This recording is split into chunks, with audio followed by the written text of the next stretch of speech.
আচ্ছা, আমরা দেখব হচ্ছে এক্সেলে কিভাবে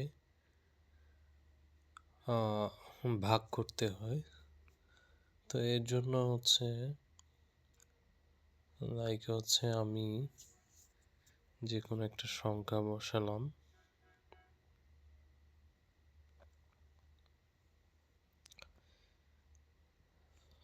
এরপরে হচ্ছে আর একটা সংখ্যা বসালাম। এখন আমি চাচ্ছি যে এই দুইটা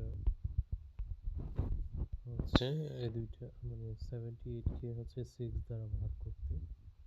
তো এটা কিভাবে করব?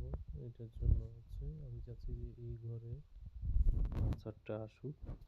তো সেক্ষেত্রে হচ্ছে এখানে আসার পরে আমরা ইকুয়াল চিহ্ন দিব, দিয়ে হচ্ছে প্রথম সিলেক্ট করব, দেন হচ্ছে মানে হচ্ছে ডিভাইডেড চিহ্নটা আর কি, স্ল্যাশটা ইউজ করলাম। তারপরে সেকেন্ড সংখ্যাটা সিলেক্ট করলাম।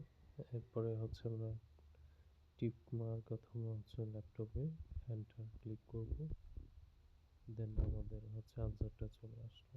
তো এইভাবেই হচ্ছে আমরা একটা এক্সেলে হচ্ছে ডিভাইডেড বা ভাগের ফর্মুলাটা ইউজ করতে পারি। ধন্যবাদ।